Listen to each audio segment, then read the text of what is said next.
Hello guys, আসসালামু আলাইকুম। আপনারা সবাই কেমন আছেন? আশা করি সবাই ভালো আছেন। এখন আজকে নতুন একটা রেসিপি আপনাদের জন্য নিয়ে আসলাম। আপনারা দেখতে থাকুন। আমরা প্রথমে কড়াইতে তেল দিয়ে দিলাম। আর আজকে রান্না হবে মটর ডালের বড়া বানিয়ে রান্না করব গ্রাম্য পদ্ধতিতে। আপনারা এটা খেয়ে দেখতে পারেন কেমন হয়েছে। আর মটর ডালের বড়ার সাথে লবণ, মরিচ, হলুদের গুঁড়া, পেঁয়াজ দিয়ে ভালো করে মিক্স করে এটা আমি হালকা তেলে আঁচে ভেজে নেব। যদি বেশি করে জাল দিতে দেন তাহলে এটা পুড়ে যেতে পারে, তাহলে আপনার এটা মানে খেতে ভালো লাগবে না।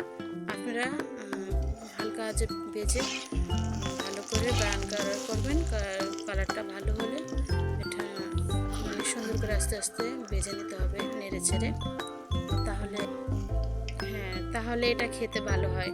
হালকা ব্রাউন কালার করে ভাজা হয়ে গেছে, এখন আমি এটা নামিয়ে নেব। নামিয়ে নিয়ে ভালো করে ভেজে নিয়ে এটাকে আমি নামিয়ে নেব। একটা একটা করে নামিয়ে নেব। নামিয়ে নেওয়ার পরে অবশিষ্ট তেলের ভিতরে আমি 2 চামচ পেঁয়াজ বাটা দিয়ে দিলাম। 2 চামচ পেঁয়াজ বাটা দিয়ে ভালো করে একটু নেড়ে ছেড়ে নেব। এখন আমি দেব রসুন বাটা, 1 চামচ রসুন বাটা দিলাম।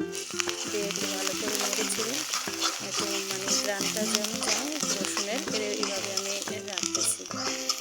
ভাজার পরে আমি দিয়ে দেব আপনারা আমি দিতে পারি। এখন দেবো ভালো করে একটু নেড়ে ছেড়ে নেব।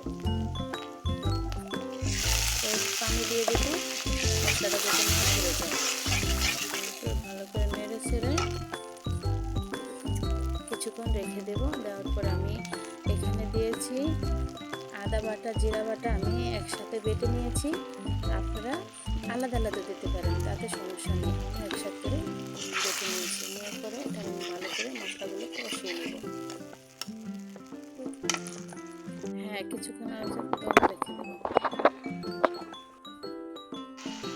এখন দিয়ে দেবো আমি হলুদ গুঁড়া দিচ্ছি 1 চামচ, মরিচের গুঁড়া 2 চামচ। আপনারা আপনাদের পরিমাণ মতো দিয়ে দিবেন, আর স্বাদ মতো লবণ দিয়ে দিবেন টেস্ট অনুযায়ী। মশলাটা যে কোনো রান্নার এই মশলাটা যদি ভালোভাবে কষানো হয় তাহলে মশলা মানে যে কোনো রান্নার খেতে খুব ভারী মজা হয়। আমি ভালো করে মশলাটা কষিয়ে নিয়েছি। এর ভিতরে আমি 2টা এলাচ দিয়ে দিচ্ছি, 2টা দারচিনি দিয়ে দিলাম।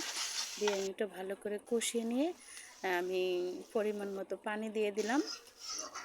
পানিটা দিয়ে আমি এটাকে ভালো করে আবার নেড়ে ছেড়ে একটু আঁচে রেখে দেব। আমি আঁচে রেখে দিয়ে আবারও পানি দিয়ে দেব। তারপরে আমি নেড়ে ছেড়ে আমি বড়াগুলো দিয়ে দিলাম। বড়াগুলো দিয়ে দেওয়ার পরে বেশিক্ষণ চুলা রাখা যাবে না, তাহলে বড়াগুলো ভেঙে নষ্ট হয়ে যেতে পারে। আপনারা 2টা বলক আসার পরে আপনারা নামিয়ে নেবেন। নামিয়ে নেওয়ার আগে আমি একটু কিছু ধনিয়া পাতা দিলাম। আর আপনারা এই ধনিয়া পাতাকে কী বলেন আপনারা কমেন্টে জানাবেন।